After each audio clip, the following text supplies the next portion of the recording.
bah, comme la France veut plus de cash, bah, tous les gens qui ont du cash sont partis au Maghreb avec leur cash. En fait, je dirais que malheureusement, la France et l'Europe poussent les personnes qui ont du cash à déplacer ce cash. Donc c'est un déplacement de cash qui va beaucoup à Dubaï et qui va beaucoup au Maghreb. C'est une réalité, en Afrique.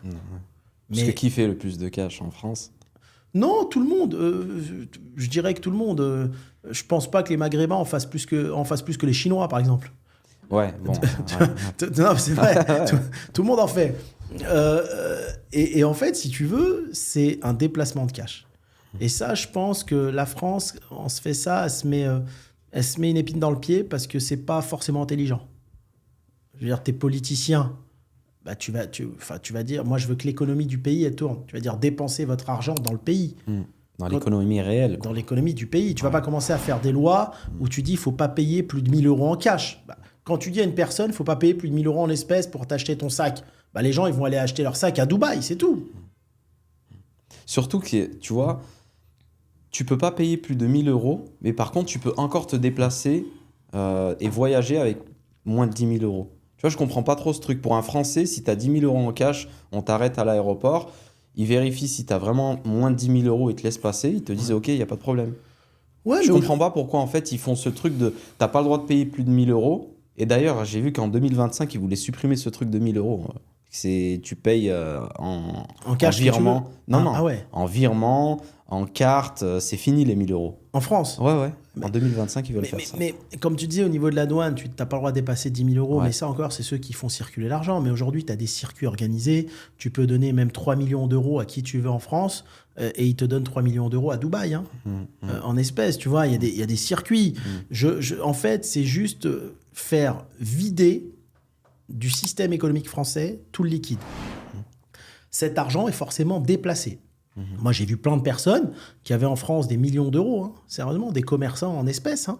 Et bon, ils ont une crainte, donc ils ont transféré cet argent à Dubaï, là où il faut le transférer. D'accord. Donc, en fait, compte, leur consommation, au lieu d'aller consommer en France, d'acheter des choses, ils achètent dans ces pays-là. C'est ce qui fait, Wissem, grimper, et ce qui donne la cote aujourd'hui à Dubaï et même aux pays comme le Maroc. Ouais. Ce qui donne pourquoi l'immobilier augmente au Maroc. Ça n'a rien à voir avec la Coupe du Monde. La Coupe du Monde, c'est rien, ça, la Coupe du Monde 2030. C'est pas ça qui fait que l'immobilier augmente. C'est la fiscalité française qui fait que l'immobilier augmente. Parce que tu es en France, tu te dis, tiens, la flat tax, ça va monter à 37, ils vont encore taxer l'immobilier, les rendements sont de plus en plus bas. Tu dis, il n'y a plus d'intérêt à avoir une maison en France que je vais destiner à la location. Donc les gens vendent et viennent acheter à l'étranger. D'accord. D'accord ? Ensuite, avec leur argent, on va dire non déclaré, parce qu'il y a toujours, dans tous les circuits à travers le monde, il y a un circuit parallèle. Bah, cet argent-là, ils ne peuvent pas le justifier en France, donc ils vont investir cet argent-là à l'étranger. Et là, ils s'achètent des maisons, ils les mettent en location, etc. Ouais, et c'est ce qui fait grimper, entre guillemets, artificiellement le prix de l'immo. Et c'est ce qui fait. Ça me fait penser en 2020-2021, quand il y a eu le bull run crypto. Tout le monde avait de la crypto. Donc, qu'est-ce qui a pris de la valeur à ce moment-là? Les montres. Parce que les gens achetaient leurs montres en crypto. Donc, du coup, le prix des montres a grimpé artificiellement. Et quand la crypto a commencé à chuter, et ben là, on le voit, les montres, ils ont pris une petite tarte, tu vois. Mais bien sûr, mais bien sûr. Mais de toute façon, je te donne un autre exemple. C'est l'argent mal acquis, souvent, ou l'argent non déclaré. Les deux. Hein. Mal acquis, les trafics, les bandes organisées, et non déclarés, les commerçants, etc.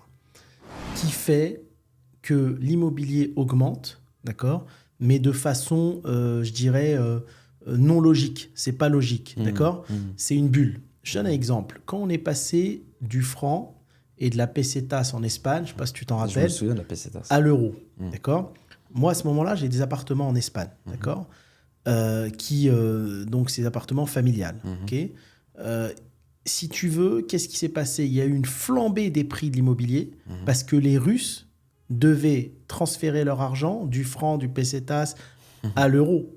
Donc, ils ont tous mis leur argent dans l'immobilier. L'immobilier a explosé. D'accord. Et dès que c'est repassé en euros, ça a rebaissé. C'était une façon de faire passer d'une monnaie à une autre l'argent, tout simplement. Et là, donc, du coup, ce petit truc-là qui va se passer, est-ce que ça va être un peu en mode le futur cash? Est-ce que ça va pas être la crypto alors? Toi, t'en penses quoi? Peut-être que la crypto, ça va être aussi le même type de passage. Les gens, ils vont peut-être... Si l'euro va s'arrêter pour passer à l'euro numérique, Ouais. un exemple, hein, et que tu as beaucoup d'euros non déclarés, il faut que tu les transformes en euros numériques. Bah, cet argent-là, il faudra le mettre dans des canaux qui vont te permettre de blanchir. En réalité, on parle de blanchiment d'argent. Là. Et ben, en fait, en réalité, ça va être peut-être le Bitcoin et l'immobilier toujours. Je veux dire, je sais pas, qu'est-ce qui se passe? Moi, je vois autour de moi. Après, je vais pas donner de détails, mais j'en vois. Celui qui a 2 millions en espèces qui dorment sous son lit en France, il va les faire transiter, par exemple, à Dubaï. Il va acheter 2 millions d'appartements, d'immobilier. Voilà, il a les appartements. Le jour où il les revend, s'il veut rapatrier son argent, il aura de l'euro numérique, c'est tout, ou du Bitcoin, tout ce qu'il veut. Mais voilà, quand tu verras que quand une monnaie va commencer à disparaître pour passer sous une autre monnaie, tu verras, surtout maintenant, on va vivre la même chose que dans les années 2000, mais en pire. L'euro, c'était quand? C'est en 2000 en 2000. Mais en pire, tu verras la flambée de l'immobilier à ce moment-là. Dans les pays où les gens peuvent acheter en espèces l'immo. On le voit ici. Maroc, Dubaï, etc. Tu vas voir la flambée de l'immo. Non, mais là, on n'est qu'au début. Parce que là, ils n'ont pas annoncé encore que l'euro physique va disparaître. En fait, ils ont fait tout ça sur une dizaine d'années, même peut-être un peu plus. Ils ont commencé avec 3 000 euros. Tu peux payer tes trucs 3 000 euros. Après, ça a été 1 000 euros. Après, ils ont supprimé les billets de 500 euros. Ils ont supprimé les billets de 200. Ils font progressivement. Et là, depuis le Covid, tu as de plus en plus de personnes qui payent en carte. Ça, on a complètement... Le Covid, en fait, ça a été un changement total. Mais tu sais que pas cette fois, quand je suis venu au Maroc, mais la fois dernière, dans l'avion, ils avaient attrapé les douaniers. Un type, il avait 200 000 euros sur lui. Hein. Ah ouais? Il prenait l'avion pour Marrakech. Ah ouais? 200 000 euros. Il y a une fuite des capitaux qui est connue et qui est énorme. Mais j'ai envie de te dire, c'est la politique du pays qui veut ça. Tu es dans un pays, tu te trimbales avec ta voiture. Si tu as un peu d'argent sur toi, ils vont limite te mettre en prison. Et je trouve ça dommage, moi, parce que cet argent-là, il aurait dû être investi en France, c'est tout.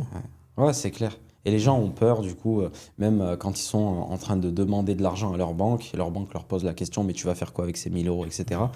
Donc c'est clair qu'en France, il n'y a plus personne qui a confiance à garder son argent là-bas. C'est dingue. Hein. Aujourd'hui, il y a une crainte. Et comme tu disais tout à l'heure, politiquement, par rapport à ce qui va se passer en 2027, il y a une grosse crainte. Moi, tu vois bien les messages, j'ai plein d'investisseurs français, et pas que des immigrés, hein. Beaucoup de Français qui veulent investir dans d'autres pays. Et en fait, ça se comprend, ils veulent répartir le risque et leurs investissements.